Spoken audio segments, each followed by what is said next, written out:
Good evening, one and all. A warm welcome from the Department of Psychiatry for today's lecture series, the PG Psychiatry Knowledge Series. Department of Psychiatry, DY Patil School, Navi Mumbai, has always attempted to pursue academic excellence. In that vein, we started a PG lecture series for postgraduate students of psychiatry from all over Mumbai and its periphery in 2015 under the guidance of Dr. Ashmin Cholera sir. We have another dimension to do it. For now, we present a PG psychiatry video lecture series as an extension of it.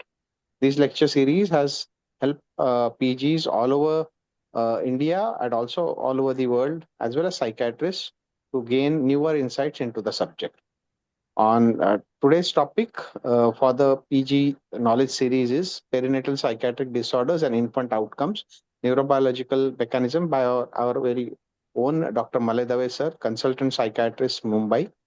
The moderator for today's session is Dr. Shashi Rai ma'am, consultant psychiatrist from Lucknow.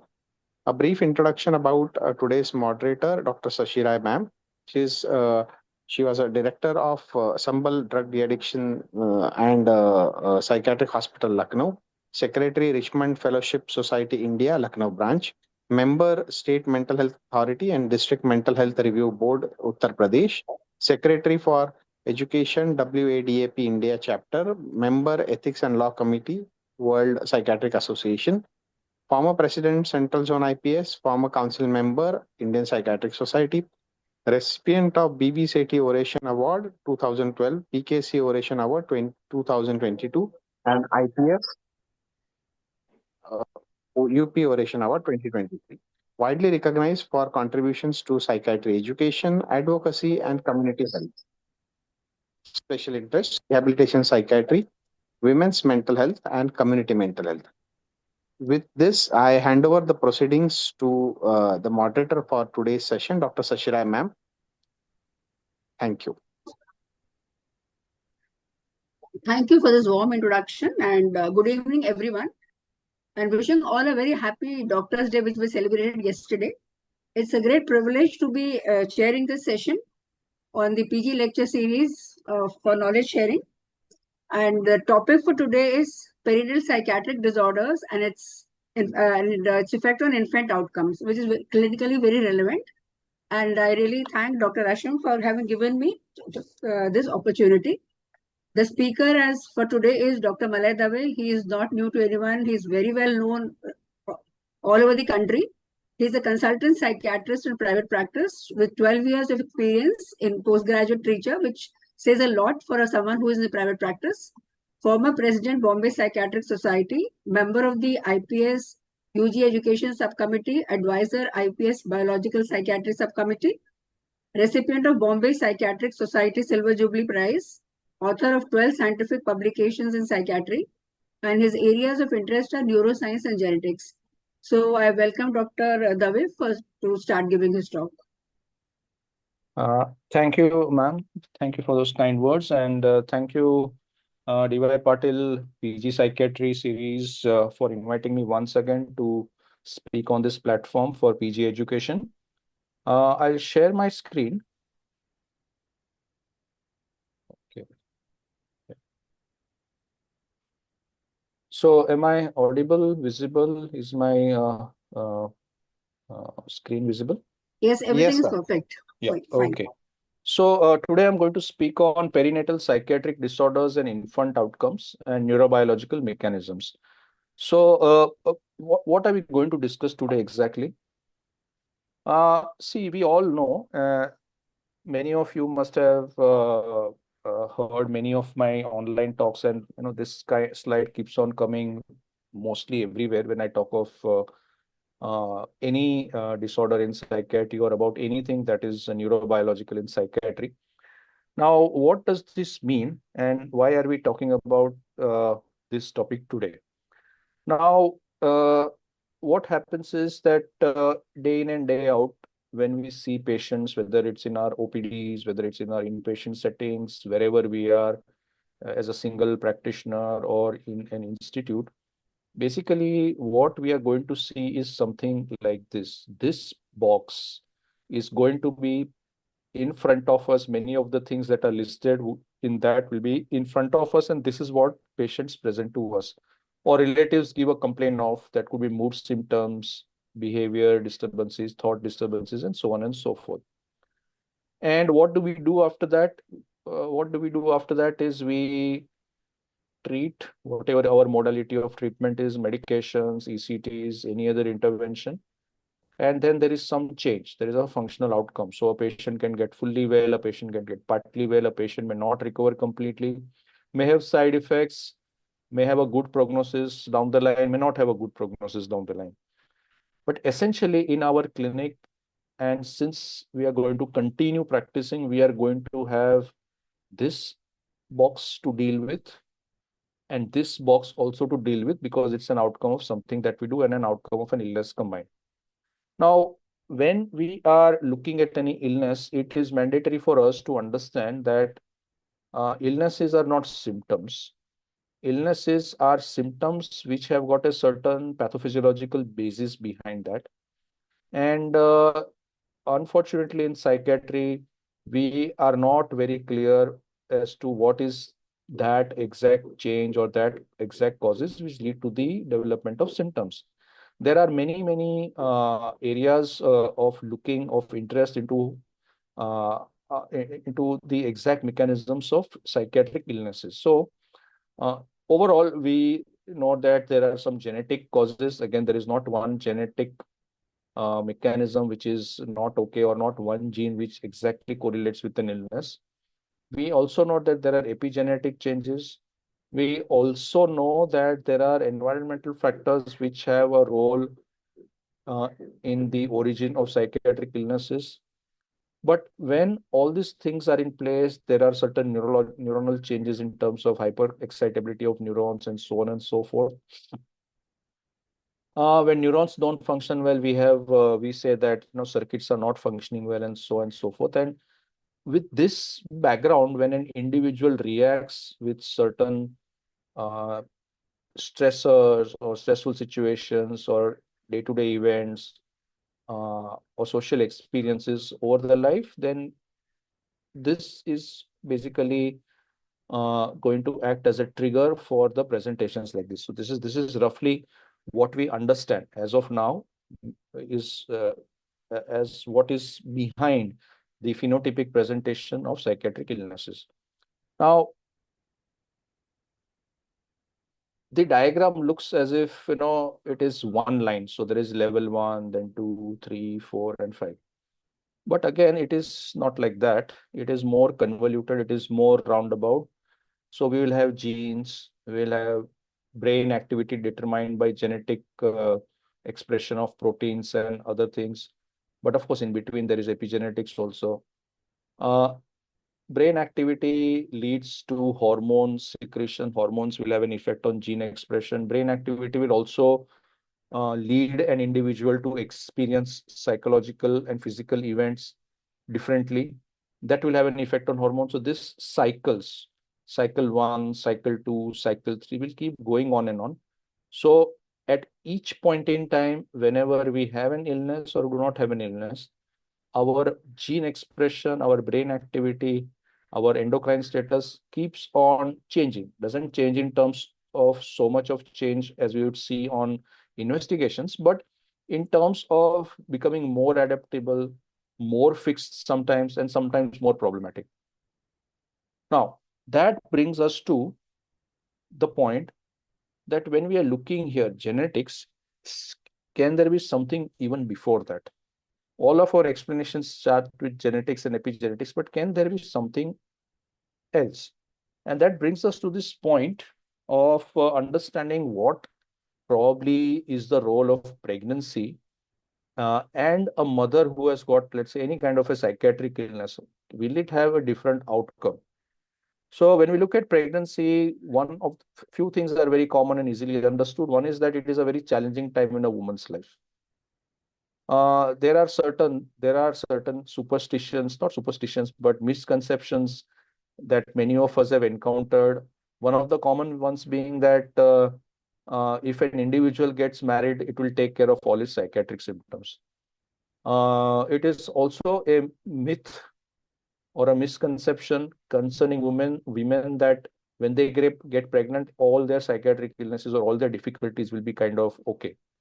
But it's not so. It is actually challenging. It's challenging in terms of everything, in terms of physical challenges, in terms of psychological challenges, in terms of metabolic challenges, and so on and so forth. But we need to understand from our perspective is that it is a special time for an increased vulnerability to mental illnesses. So what has been there before in terms of a past history of psychiatric illness can exacerbate, or it can have another fresh episode with pregnancy, or certain new things can also start during pregnancy. So pregnancy is an increased risk for adverse and behavioral and metabolic outcomes, not only in the woman, but in the child also. So the most important thing, and probably the take home message from this talk is this, and why we need to be more aware, and why do we need to be more proactive when we are dealing with disorders in women, especially around the time, during the time, and after the pregnancy. That is the perinatal period, antenatal and perinatal periods. So this is a nice table, and it is basically about the effects of maternal antenatal stress and anxiety on outcomes for infants and children. So very simple things. It has looked at more or less anxiety and some depression, and what happens, what are the outcomes. So they have given, 4 kinds of points. One is an infant temperament. So reduce attention regulation at 3 and 8 months, greater child fearfulness scores at 14, 19 months. Then there is development and cognitive functioning issues. Various scales have been used. Impulse control is poor, verbal intelligence is poor. And if we look at this, let's say something like lower inhibitory control at 6 to 9 years. So it has got a longitudinal bearing on the development of a child, which is not very close. It's not in the first 1 or 2 years, but it has a longer reaching outcome. Impulsive pattern on cognitive tasks is 14 to 15 years. So something like this is predictive of something like this when a child is almost into mid-teens or mid-adolescence. Emotional and behavior problems, greater hyperactive inattention in boys at 8 or 9, greater externalizing problems, greater anxiety, greater internalizing difficulties, greater depressive symptoms, and so on and so forth. So whenever we are dealing with, or at least whenever I am dealing with somebody who is pregnant, who has a psychiatric illness, which needs medical attention. And again, it says that, no, I'm not going to do anything during pregnancy. It will get better over time. I show them this diagram. It's very simple.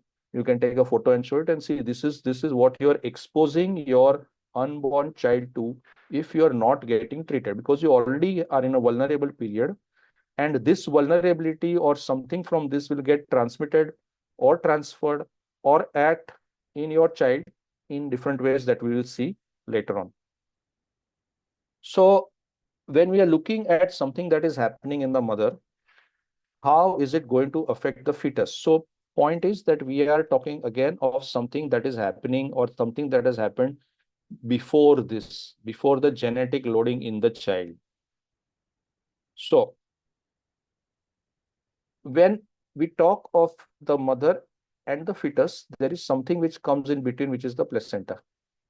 During the 9 months of pregnancy, during whatever the term of pregnancy or the duration of pregnancies, this also is important because it is there throughout the pregnancy. And the role of placenta in modulating, or how it works or how it is worked upon, is important, because it is that zone which is exactly between the fetus and the mother.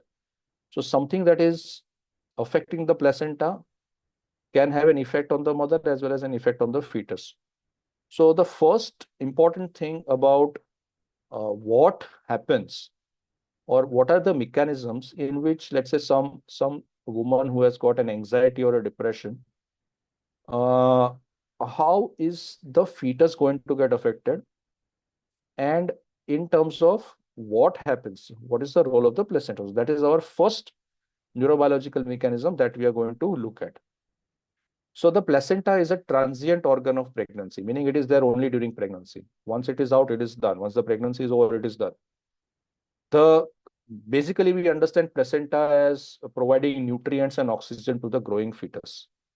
and also removes the waste products. So our understanding, a very conventional understanding, a very minimal understanding of the placenta is that it is a kind of a filter, or it is an exchange mechanism which gathers oxygen and nutrient from the maternal blood flow and passes on to the fetus through the fetal blood flow and removes the waste. So it is a bidirectional activity. But what is important to know is that it mitigates the mother's immune response to her semi-allogenic fetus.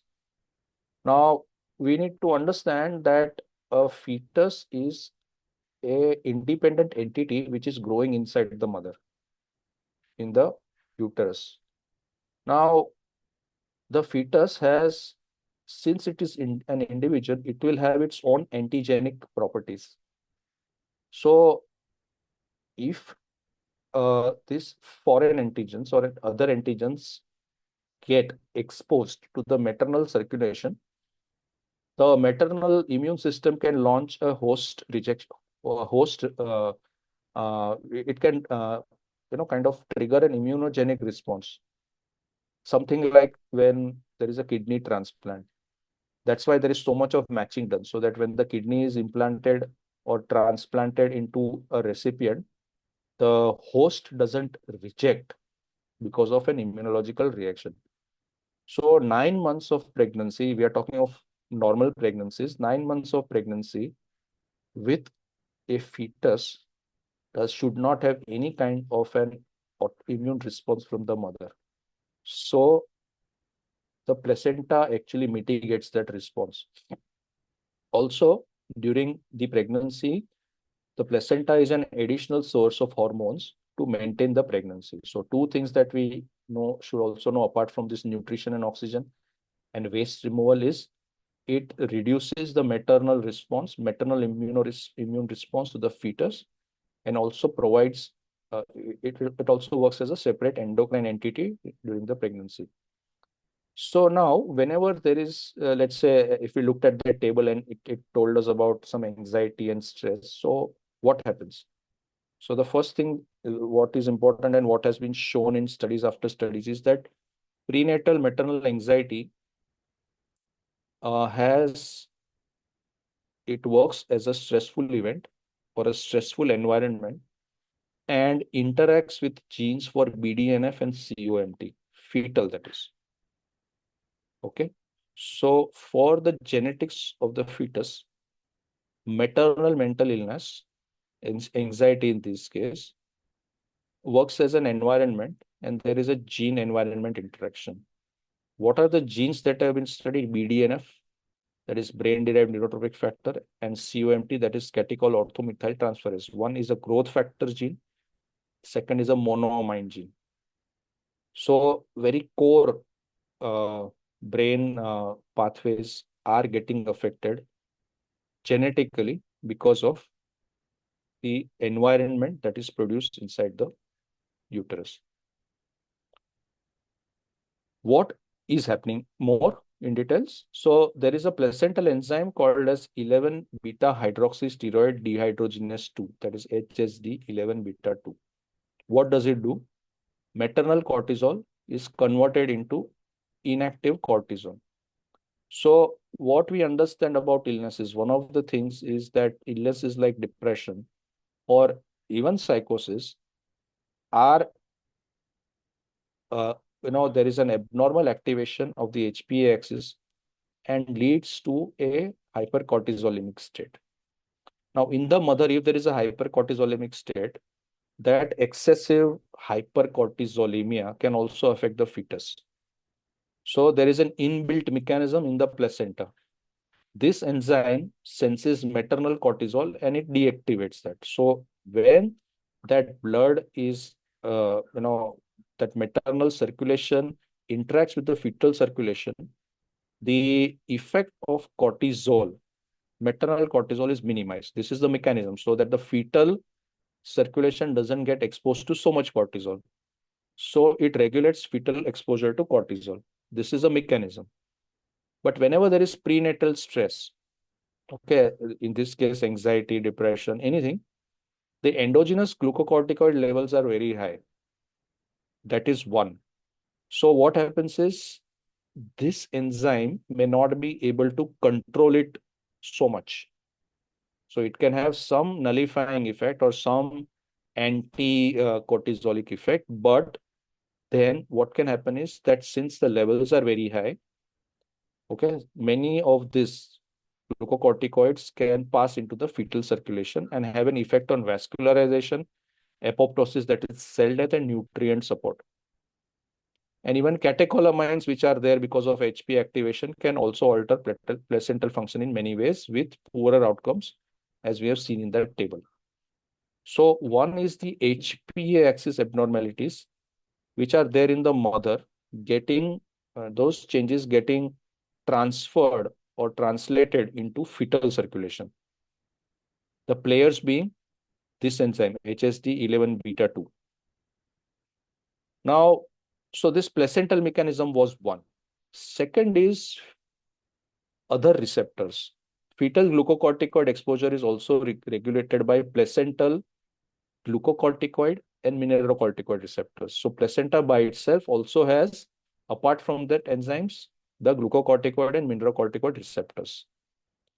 And what people have found is that there is an upregulation of both these mineralocorticoid and glucocorticoid receptors in the placenta among depressed new mothers.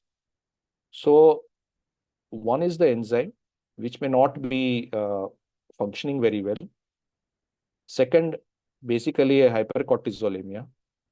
Third is an upregulated placental NR3C1 and NR3C2 genetic status in depressed new mothers. All this means that the cortisol levels, which are high in the maternal circulation, will also be seen in the fetal circulation.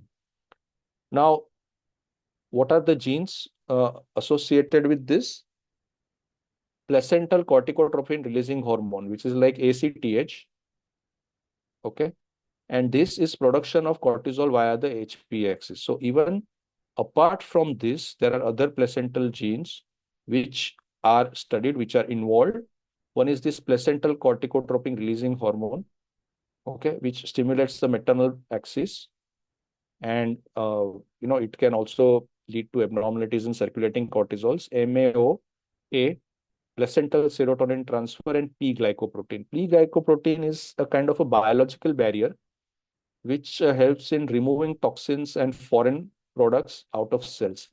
So if this P-glycoprotein barrier is not functioning, then fetal cells are exposed to more and more toxicity. So since these are studies, most of them done in the Western world, the genetics might differ. So all these mechanisms may not be found in the different populations. Some of them may be in different degrees, but this is the basic outline of how the fetal glucocorticoid exposure can be problematic. So that was the genetics. So what was the genetics? Let us say one is this enzyme, HSD11 beta 12 for cortisol to cortisone, one. Second is other placental receptor genes, NR3C1 and NR3C2. Other genes, PCRH, so that is again placental corticotropin releasing hormone, MAO-A, placental SLCA4, and P-glycoprotein. So these are the genes that are commonly studied. Means there are lots of findings on these genes in the placenta. How does maternal stress produce epigenetic changes in the placenta? So first part was about the genetics in the placenta itself. Now we are talking of epigenetic changes in the placenta. Means the placental genes by themselves are okay, but because of this maternal stress, there are certain problems in the genetic expression because of certain genes not working well or certain genes overactive. So one is demethylation in the promoter of HSD11 beta. Now with methylation, this gene is not going to, it kind of inhibits the promoter. So this is not going to be expressed. If this is not going to be expressed, what we'll have is a situation where even if this enzyme is fine, the gene for this enzyme is not functioning because of that the coding not being, rather the translation not being okay, we will have inadequate levels of this enzyme, and we will have even slightly elevated maternal cortisol levels with tremendous effect because the cortisone is not formed very well. Then we have DNA methylation of FKBP5. Again, the same thing. FKBP5 is a protein. It's a chaperone protein. It is important for the trafficking or movement of glucocorticoids, cortisol, into the cell and into the nucleus of the cell. So again, if there's a demethylation, this protein will be abnormal and it will allow more infusion, internalization of glucocorticoids into the cell and into the nucleus. Then altered chromatin methylation. People have found that there can be even sex changes, sex-specific changes in this mechanism. So what studies have shown, maternal anxiety produces greater placental methylation of HSD11 beta. This is a studied change. People have found this out, that maternal stress causes greater placental methylation of HSD11 beta, right? This doesn't allow the cortisol to be converted to cortisone and will expose the fetus to elevated levels of cortisol. And maternal depression was associated with increased placental methylation of NR3C1. Means there is going to be less of NR3C1 or underactivity, and that will again predispose. NR3C1 here we saw is important for the mineralocorticoid receptor. This will again make the fetus more susceptible to excessive cortisol activity. So that was in the placenta. But even in the fetus, in the offspring, there are certain changes, epigenetic changes associated with maternal stress. So early life stress, that is prenatal stress, any illness, maternal separation, and low levels of maternal postnatal care. So starting from antenatal, pregnancy, and postnatal, whatever are the situations or difficult experiences, physiological as well as others, in the uterus, experienced by the fetus in the uterus or very early on in life, this is actually early life stress. So prenatal stress would be an ongoing maternal illness, maternal separation, which is again early life, and low levels of maternal postnatal care. So what has been found? Variation in CpG methylation in umbilical cord blood at NR3C1. So again, a problem with mineralocorticoid receptors associated with prenatal maternal anxiety and depression. The NR3C1 and CRH, that is cortisol CpG sites identified, are the same as those linked to preeclampsia in cord blood. Okay, and prenatal exposure to interpersonal violence in offspring venous blood. Now, what does this mean? That whenever there is a change like this, an epigenetic change in the cord blood, now this change, when we talk of early life stress, is similar. So even in those pregnancies where there was preeclampsia, this kind of a change was seen.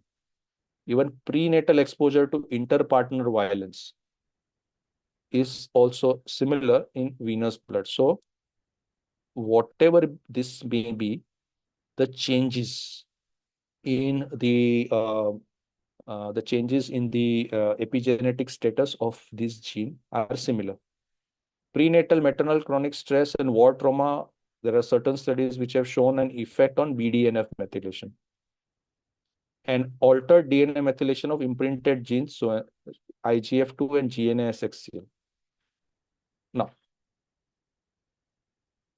so we have talked of genetic changes, we have talked of epigenetic changes. Now, what is the role of placenta in programming maternal mood? So one is this effect, the first few points were on the effect from the mother on the fetus, effect from the mother on the placenta. So it's downstream. Well, is there any other upward arrow? So there is an upward effect of the placenta on the maternal mood. So placenta by itself will have certain effects. And what is these effects? One is, as I mentioned before, that placenta acts as a as an additional endocrine organ of pregnancy. So it is associated, it secretes this human placental lactogen. This is produced by the placental syncytiotropoblast and secreted into the maternal circulation. So itself, the placenta by itself secretes HPL, and it replaces prolactin as the main lactogenic hormone during pregnancy. So whatever maternal prolactin is necessary, this provides initially an additional prolactinergic effect, and later during the pregnancy, the most important prolactin effect. So then the maternal prolactin is not needed. It also has a shared receptor profile, right? And it can have an effect on maternal neurogenesis. And it has got, prolactin is known that it causes, with prolactin, there is a suppression of anxiety-related behaviors during pregnancy. So one is to maintain the pregnancy, human placental lactogen is necessary. And second, it acts as a buffer for anxiety-related behaviors during pregnancy in the mother, because it's an additional, whatever maternal prolactin is there, now this is taking over the HPL and has an anxiolytic effect during pregnancy. So what people have found, that there is an increased serum prolactin levels in mothers with postnatal depression, and an increased level of prolactin with low anxiety scores during pregnancy. And an impaired HPL production will have fetal growth restriction because of something like this. So this endocrine effect of placenta will work on the mother and also have an effect on the fetus. Then there is imprinted genes, fetal programming, and maternal mood disorder. So first we talked of genetics, then we talked of epigenetics, then we talked of the endocrine effect of placenta. Now we are talking of imprinting. What is imprinting? Imprinting is what happens. What happens during imprinting is that it is an epigenetic marking. So at the time of the gamete fusion, one line of genes, that is either maternal or paternal, is marked epigenetic, that this will get expressed or this will not get expressed. So in the developing fetus, there is one either a maternal or a paternal line which expresses itself. This is called as imprinting. And why it is important? So what is it? It is one parental allele through epigenetic marking in the germline. So we are diploid. So we have 23 pairs of chromosomes. So 46. So all 46 are not working. There will be, let's say, in some chromosomes, the maternal allele is functional. In some, the male allele is functional. So this, which is functional and which is going to function predominantly throughout life, is imprinting. This happens at the time of zygote formation.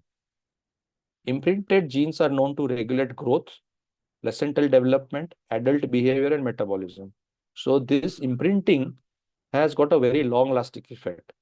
So aberrant expression of imprinted genes, if there is imprinting is not okay, then there'll be fetal growth restriction and low birth weight. So overall, not a very good outcome, and abnormal neurobehavioral development outcome. So the pregnancy is a problem, and everything that happens after all pregnancy can also be a problem. And this can be key regulators of the endocrine lineages that express placental hormones. So maintaining pregnancy, HPL, and other hormones that we talked about earlier can also be problematic if there is a problem with imprinting. Now, so these were some mechanisms by which the placenta has an impact on increasing the susceptibility of the developing fetus to psychiatric illnesses, developmental issues, and so on. But there are other factors also which we did not talk. These are the minute details of things. That's why I've just put it as a table. So whenever there is prematurity, the mechanisms behind prematurity are often chronic hypoxia, ischemia, chorioamnitis, and inflammation. This is what is clinically seen. But what are the mechanisms? Increased expression of PPAR gamma, uh, GLUT4 and other proteins, placental syncytial knots. Genetics we saw, epigenetics we saw, but these are some more of the genes that have been studied in various research papers. Infection can have a direct inflammatory effect and genetic effects, especially if there are viral infections. And placental dysfunctions can also uh, placental dysfunction can also be caused by inflammation, hypercoagulable placental states, and altered glucocorticoid level. Uh, so this is an outline of how the placenta plays an important role in transferring, so to say, the susceptibility of psychiatric illness from one generation to the next. And what things are there in the placenta? How does it transfer? So we look at this last two columns. So one is placenta to maternal circulation has all ticks. Placenta to fetal circulation has only 3 ticks. Means the placenta has got a highly protective effect in transferring material from the mother to the fetus, apart from nutrition and oxygen and carrying out the waste. So what is important, which is blocked from placenta to fetal circulation: macrovesicles, exosomes, apoptotic blebs, multivesicular endosomes, right? These are blocked. Cell-free DNA is blocked. So what actually passes through are some steroid hormones, growth factors, and cytokines. So a lot of preventive effect, lot of filtering out effect. So the placenta is there to maintain the pregnancy, reduce the vulnerability, but many things cannot be okay or go wrong, as in terms of genetics, epigenetics, imprinting, so on and so forth. Now, an important thing is something like this: fetal inflammatory response and risk of psychiatric disorders. Now, what would this mean? This means is a nice study. That's why I thought I would put it here, because it's in continuation to whatever we have talked. We talked of maternal illness, maternal stress, antenatal events, how the placenta functions. But this is something wherein, let's say the mother doesn't have a psychiatric illness, but there is some inflammatory response in the placenta by itself. So primary pathology is in the placenta. So we know that when we are talking of neuropsychiatric disorders, inflammation seems to be very important, especially when we are looking at very early onset of neurodevelopmental disorders. So this was a retrospective cohort study done with data from EMR over a 19-year period in a children's hospital, in a women's hospital. So they studied 4, 8, 5 children born with placentas meeting the criteria for FIRST, that is fetal reactive syndrome. So there is something baseline inflammatory going wrong in the placenta, and compared with 31,927 controls, so which is a large number of patients. So to be diagnosed with FIRS, the placenta must contain these two things: chorionic vasculitis and or phenicitis.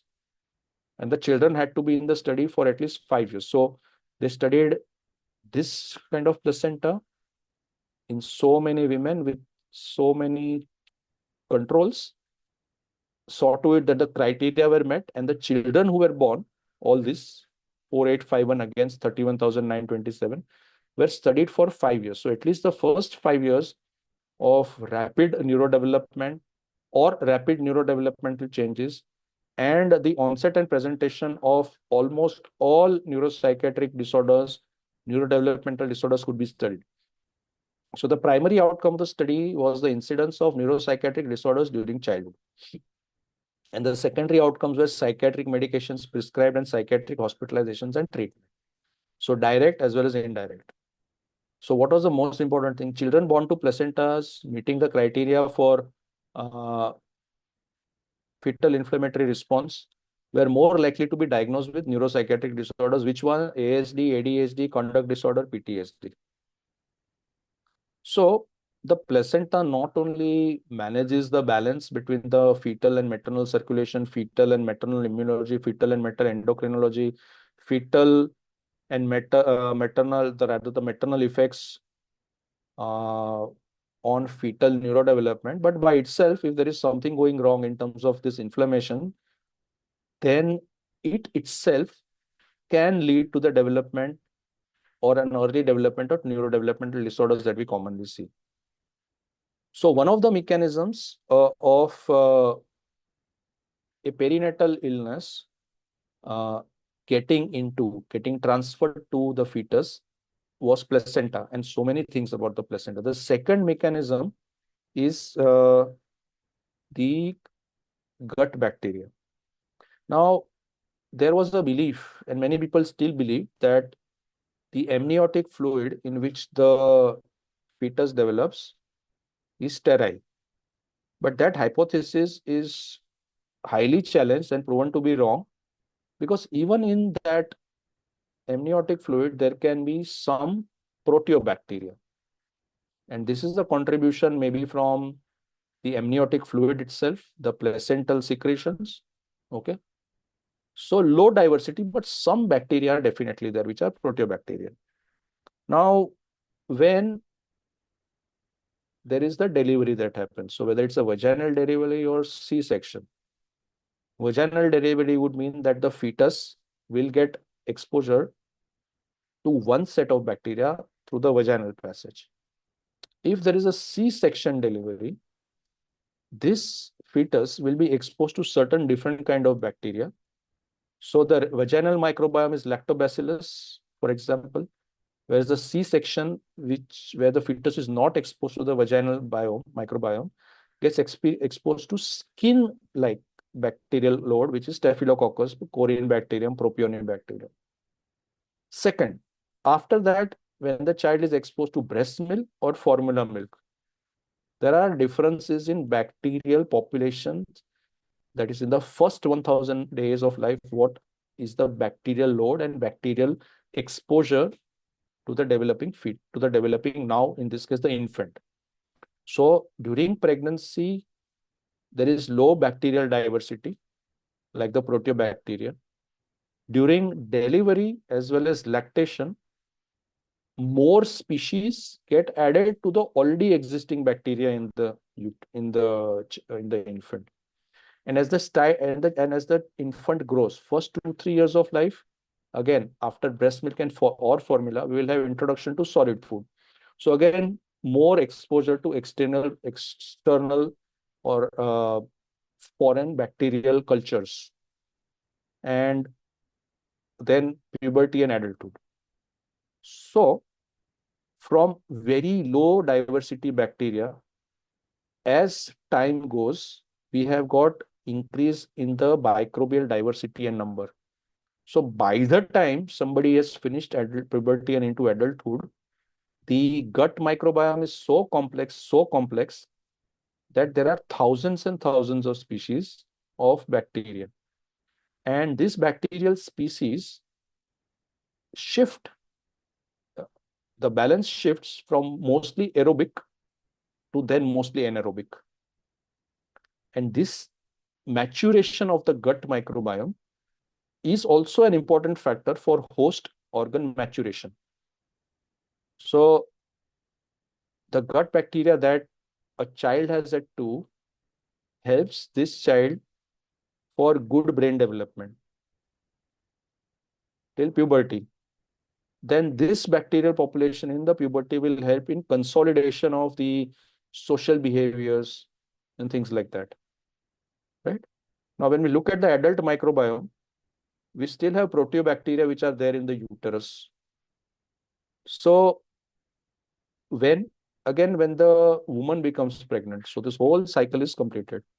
Proteobacteria during pregnancy, more and more species, more and more shift of the profile of the bacterial colonies. And again, during placental development, this proteobacteria and actinobacteria, which will be seen in the fetus that will be born again. So this is a complete evolution of the gut microbiome. So what is the role of this gut microbiota in early development? So one is it modulates the HPA axis stress response. So the gut microbiota by themselves can modulate the neurotransmitter levels, the immunomodulators, the chemokines, and so on, to modulate the individual's HP axis. So one is a control over the HP axis. Second one is regulation of neurogenesis. So many growth factors are secreted under the influence of the gut microbiota. Second is the development and maintenance of blood-brain barrier permeability. So HPA, neurogenesis, blood-brain barrier strength, myelination. Myelination is important for very efficient processing, whether it is motor processing, cognitive processing, everything. Glial maturation. These glia are important because healthy glia will control the inflammation in the central nervous system and provide good support to the axons, to the neurons. So this is the role of the gut microbiota. Where exactly? Starting here. 1, 2. Because this first 2 to 3 years is where there is a rapid proliferation of neurons and synapses. Here, puberty at the onset, rather the onset of puberty is associated with pruning out or filtering out or cutting out the synapses which have not been used. So this is the first period of planned apoptosis. But this model, this whatever the gut brain, the gut microbiome is doing is important in this from 0 to onset of puberty. Now, what can go wrong again? There can be something called as gut dysbiosis, means the balance of various species in the gut microbiome is necessary to maintain all these functions properly. So if the balance is not proper, it is said to be a state of gut dysbiosis. Gut dysbiosis is associated with altered immunity and systemic inflammation, then neuronal inflammation, and then microglial activation. And this is again, related to maternal risk factors during pregnancy, like diet, inflammation, stress, because some of it comes from the mother to start with. Then some of it also comes due to the mode of delivery and so on, right? So maternal risk factors, postnatal risk factors, they provide the microbiomic core for further development or further illness. So whenever these things are there, gut dysbiosis, altered immunity, systemic inflammation, neural inflammation, microglial activation, this is the basis for neurodevelopmental psychiatric disorders. So it's the same thing. We have dysbiosis leading to inflammation, inflammation leading to dysbiosis. So if the gut microbiota is normal, the immune system is normal, and brain development is normal. If the balance is lost or disturbed, that is dysbiosis. If this causes inflammation, or if there is inherent inflammation in the gut or the immune system, the development is impaired. So we will have developmental delays and neurodevelopmental disorders. So this is the second model. First one being the role of placenta, second one being the gut microbiome. Now, since we are able to understand and research into the various bacterial species, so this dysbiosis, we have been able to understand more clearly what are the various bacterial species and what are they associated with, if they are more or if they are less. So on the left are the different gut microbial changes, and on the right is the common presentations or the effects on the CNS function. So here we'll not look at everything, but let's look at two common things. So we have, let's say, one here. Social communication in autism spectrum disorders. So microbial dysbiosis leads to an inflammatory state. These are IL-6 and IL-17A are pro-inflammatory cytokines. They can lead to a presentation of social communication deficits as in ASD. If we look at the last one, microbial infections, Enterobacteriaceae, they are pro-inflammatory mediators with amylo-beta peptides and can lead to degenerative changes in the brain.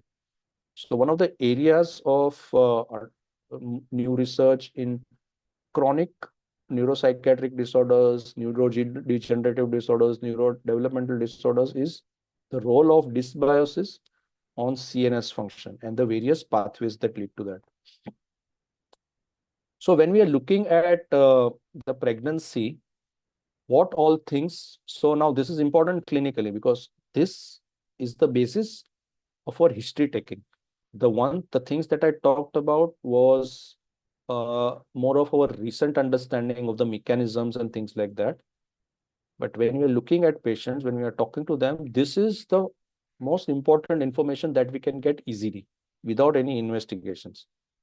So we asked about the details of pregnancy, whether the pregnancy was asymptomatic or there were decreased fetal movements, fetal seizures, placental issues. This we can ask. More or less, there are some records available. Or at the most, we will get a history of repeated pregnancy failures or abortions or preterm, means there is some problem that can be there with the placental function. When we ask about the neonate or the infant, whether there is whether they are asymptomatic, hypertonia, hypotonia, feeding difficulties, joint attention, when we have something like this, this is going to correlate. We do not know exactly how much of what correlates, but well, if there is something going on wrong, which we are not able to explain immediately after birth, we need to look at the pregnancy, the role of the placenta, and so on.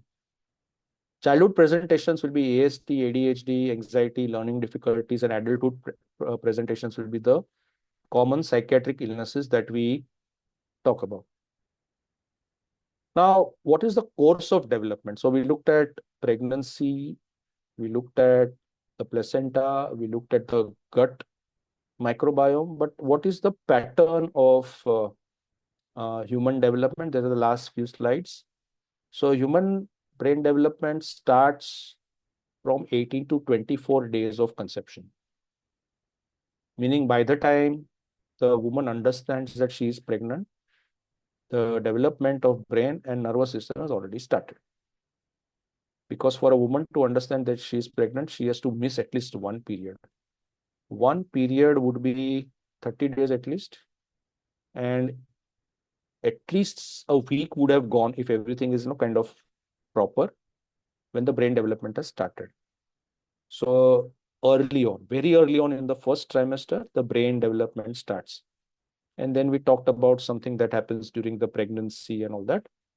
But at birth, so what are the different patterns? The first pattern of development here is the sensory development. Seeing, hearing, okay? And that goes on till, let's say, peak development around 5 years. The second development is receptive language and speech. Again, starts just before birth and goes up to the second curve is here again the same. And the last is higher cognitive function. So the developmental patterns are sensory, receptive language and speech, and higher cognitive functions. And this goes on, let's say, this is more easier, but it's from the same one, right? This is a very simplified diagram of the brain development or the nervous system development right from birth till adulthood, right? So neurogenesis till the first 28 weeks, neuronal migration same time. We have apoptosis, again, almost extending before the onset of adolescence, and so on and so forth. So this is the pattern. We also know that psychiatric illnesses are 70 to 90% heritable, which is substantial. And first degree relatives, we most of the time, so if we talk of mood disorders like bipolar, a lot of them will have unipolar major depressive disorder or psychotic variants like schizoaffective disorder, increased risk of alcoholism, anxiety disorders, schizophrenia. So when we diagnose any mood disorder, in this case, highly heritable, first degree relatives can show some subclinical to clinical presentations and very high risk of or rates of comorbidities. So again, in bipolar disorder, we have got so many genes that have been studied, but not one is associated strictly with any of the mood disorder syndromes. Epigenetics. So now what we have moved on from the maternal to the placental, now to the, not even the fetal, but the individual who has now inherited something from the maternal side, from the mother. So mood disorders are very common. Okay. There are these epigenetic changes also, which would be similar to what we have talked about during the section on the maternal mood induced epigenetic changes in the placenta. Some of them can be seen here. And now with this kind of a development, we have this individual. Okay. We have looked at all these things. We have an individual who is in a situation of perceived stress. There are physiological responses. And then there is allostatic load. What is an allostatic load? Perceived stress leads to a physiological response. If the response is good, there is adaptation, means I'm okay. But this adaptation can come with certain residual effects. So this is a way to maintain the balance. Adaptation is the end point. Allostasis is a process which takes us from whatever disturbances we had to adaptation, to normalcy. So that is allostasis. But if there is a repetitive perceived stress or many very severe responses, then there will be something called as allostatic load. The effort taken to get back to adaptation may be very difficult. So there will be certain residual effects which will stay. That is what we call as a allostatic load. Right? So for illnesses, when we look at all these things, we have looked at this actually primary mediators, endocrine and metabolic stress. Okay. This can lead to small changes in almost all organ systems of the body. So psychiatric illnesses in their pathophysiology are full body illnesses. It's not only located in some area of the brain.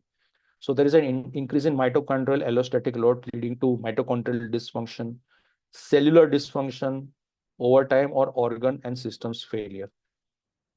Right? So when we have, let's say, before we start here, in terms of chronic stress, let's say there is a mother who has had history of mood disorders, bipolar disorders. What is going to happen? Again, her genetics, her epigenetics, placental dysfunction, early infant development will be problematic. All these things will be in place because there are going to be disturbances in the internal inflammatory states, gut dysbiosis, and so on. And this is how, over time, the effects of the illness will move throughout the lifespan. So from the initial stages to primary effects, primary outcomes in terms of cellular dysfunction, and then later outcomes. Right. So this is a brief summation of all the events that would probably go into making or the presentation of any psychiatric illness that we see. Also important is that when we talk of all the hormones and all the changes, we also need to understand that there is something called as bonding, infant attachment and development. And with the infant acts itself as a cue to mothers and fathers for attachment. This attachment is important because human beings are the only mammals which spend a lot of time, years and years, with their parents and become independent very late as compared to any other animal or a mammal. So attachment is important, healthy attachment is important. So the infant itself provides cues for attachment and development, but they differ slightly for mothers as well as fathers. So the changes in the mothers are increasing oxytocin, prolactin, increasing testosterone, but in fathers it is reduced testosterone and increasing vasopressin. Neuronal changes are also different. Okay. So the mothers, as we say, the mothers become mothers after they deliver. So the maternal behavior becomes affectionate and warm, and paternal behavior becomes stimulatory, exploratory. So this is important for attachment. So why did we get this into the picture? Because we are talking of prolactin. We talked of prolactin not being okay. So when prolactin is not working well, prolactin is less. Even with infant cues, the attachment may not be okay. So this is how a psychiatric illness evolves from one generation to the next. And even in that next generation, right from let's say, conception to the placental development to the fetal development and beyond. So thank you so much, and I hand over to the moderator. Thank you. Thank you, Dr. Malay, for a very elaborate presentation. It was really a great learning experience, I think, for everybody. And in a nutshell, basically, the perinatal period starts from pregnancy and it goes on for the first 1 year, but it extends even to the first 1,000 days. And in simple language, if we say that the outcomes could be, as you said, adverse pregnancy, preterm, IUGR, neurodevelopmental problems, attachment problems. So now this session is open for questions. I mean, are they going to chat or they can ask directly? If people want to Ma'am, ask questions, you can ma'am, unmute. participants can pose their questions in the chat. All questions are Okay. invited on the chat. Okay. Because right now we don't have any questions in the chat box. They cannot unmute and ask. We can take No, that. ma'am. Unfortunately, we don't have that provision Okay, because it okay. becomes a little chaotic. Okay. Okay.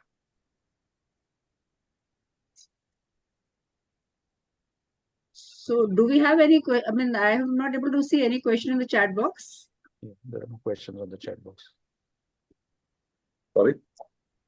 There are no questions on the chat box as well. Yeah. No, the talk was great. So this is something which not everybody is very much aware of. So they may not really be able to post good questions, but But one thing is clear, I've heard from many friends in Mumbai that if they have to make any presentation or anything they find difficult, that the go-to person is Dr. Malay. And hearing this talk, I feel that's really true, that you are really a go-to person because the way you prepared such elaborate lens.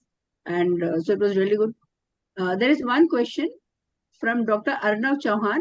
Is there any benefit to psychopharmacotherapy in the mother in terms of preventing negative fetal psychiatric outcome? What is to be done is, well, we have to treat, because an ongoing psychiatric illness will also going to keep on bringing about changes in the mother and then in the fetus through the placenta. So an illness, as we should understand, is not one static point. Illnesses are always evolving. So some illnesses evolve, they become better, and the ongoing effects are less. Some illnesses will have a stable effect, not a static but a stable effect.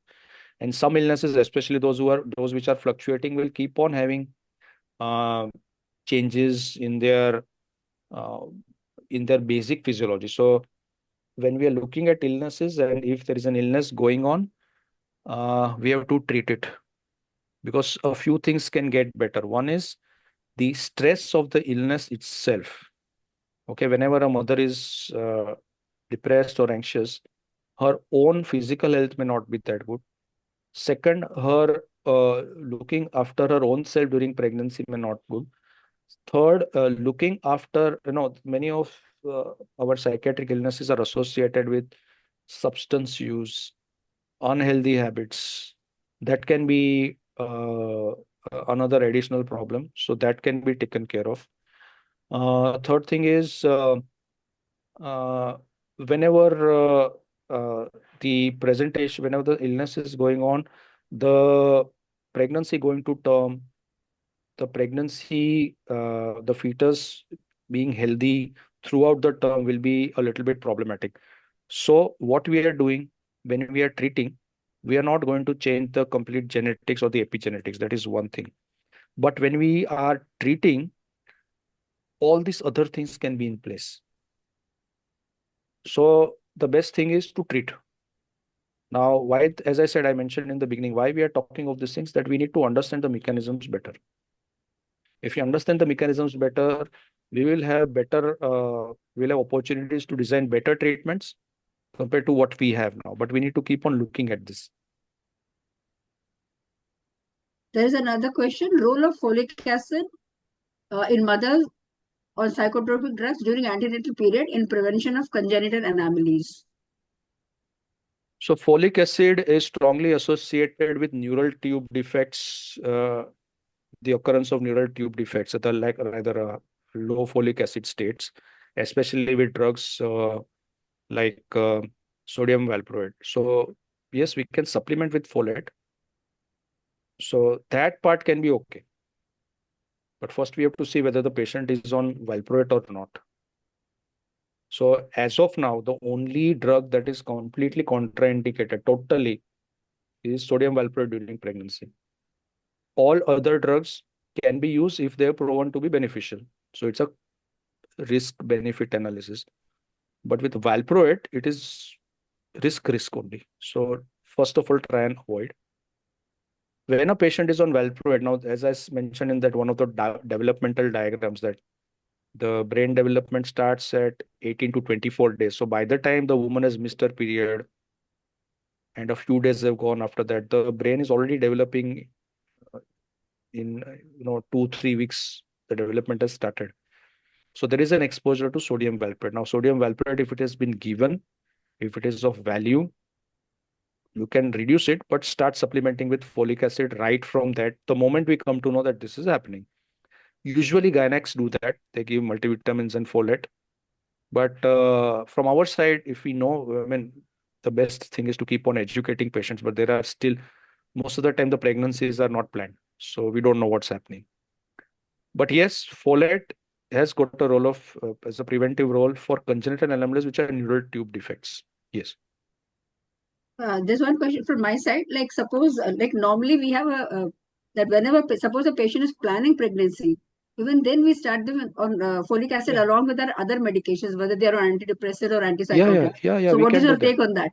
Yes, we can. There is no No, harm we in, should or we can. we can.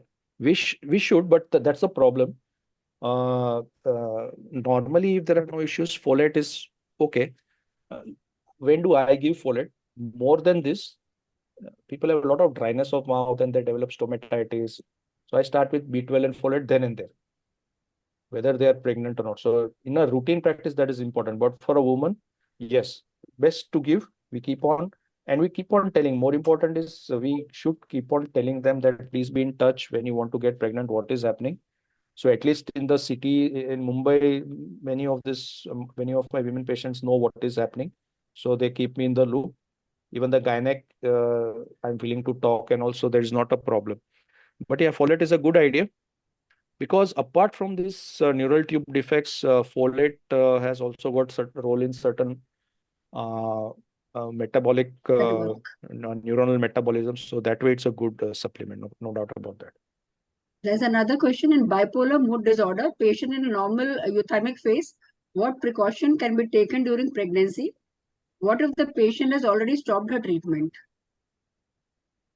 Uh, Bipolar mood disorder, even if they are in a normal euthymic phase, well, as the last few slides went, bipolar mood disorder usually is not just limited to one episode of an up or a down. It is actually a fluctuating problem. It's an ongoing illness. It may not present as symptoms. So when we are seeing somebody who's okay, fine, symptomatically okay. Pathophysiology wise, inside we don't know what's exactly happening. So what precautions? The first thing that we have to tell them is you have an illness which is inherently fluctuating in nature. So if you're asymptomatic now doesn't mean that you will be asymptomatic throughout pregnancy. Let's say one episode of bipolar depression or mania has happened 5 years back and now she's fine. So you have to remember that this is a fluctuating illness. One. Second is from my third slide, which mentioned that pregnancy will make you more vulnerable. It is not a treatment for any psychiatric illness. So the moment you experience any kind of a difficulty, do not hesitate, come to me. If I'm going to start treatment now, if the patient is very stable, nothing is happening, I may not start now. But the problem is for those patients who are unstable, what do you do? Do you continue? Do you stop? I would rather continue.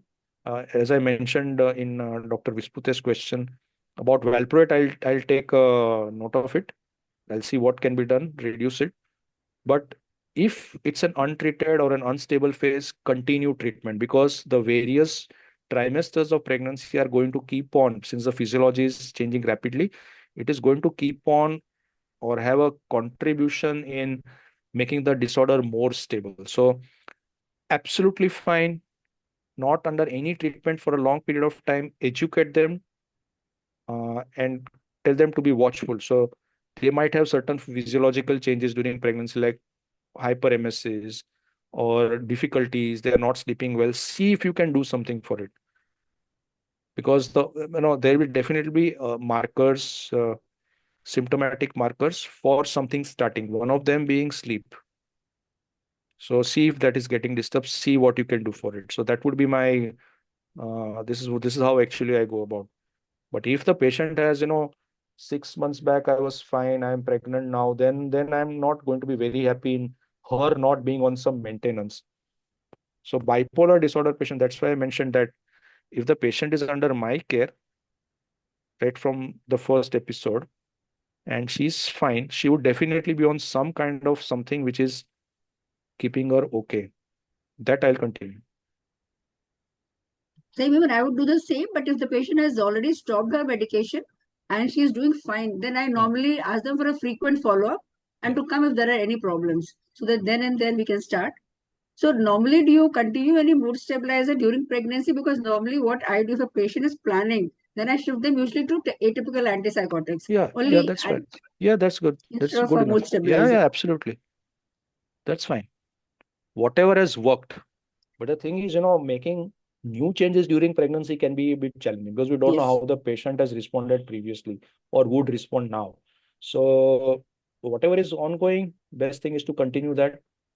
As you mentioned, ma'am, frequent follow-ups, keep us in the loop, because in the second and third trimester, as there is more and more growth rather than more and more uh, development, the metabolism shifts. So many molecules will get metabolized faster. If the patient is on lithium, then again we'll have to keep on adjusting. So that will be necessary, the follow-ups. Yeah, and I mean, sometimes people lower the dose very much, but usually because the body fluid increase, so that should not be done because minimum dose, but it should be minimum required dose, I think, Yeah, it's the not idea of the minimum effective dose, not minimum yeah, according to books. yeah. So it has been a very lucid presentation. I don't think there are any more questions. So over to the organizers. Thank you.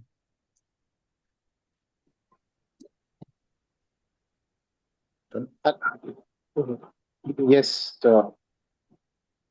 Good evening. Yes, thank you once again for give to the speaker of the day, Dr. Malay Dave sir, for simplifying such a difficult topic and making it lucid as usual. I would like to thank the moderator for the day, Dr. Sashirai ma'am, for taking out time and chairing today's session and moderating it smoothly. I would also like to thank the dignitaries present, the participant present today during the session for making it an eventful session. Last but not the least, the organizers for the day and the tech team and the Sun Pharma for their unconditional grant for this event. Thank you. Thank you once. And thank you for having me here. It was a great learning for me also. Thank you, Dr. Thank you. Ashman, for calling me. Thank you. Thank you. Thank you very much, ma'am, for making the time. It was a privilege to have you on our platform. Thank Hopefully, you. we'll see you again soon. And thank you again, Dr. Malay Dave. You've always been the spine of our teaching program. So you have always been with us, and you never cease to amaze us with the depth of your knowledge and the expanse of it. And of course, how lucidly you are able to present such complicated topics. So thank you all very much, and we hope to see you every month. The program until the Jan of next year is already in place. We would invite you to visit the website to be able to see the lectures we have lined up for you. And we invite you to also visit the YouTube channel where all these lectures are available for free access to everybody from way back to about 3 to 4 years since we have put this online. Actually, more ever since COVID.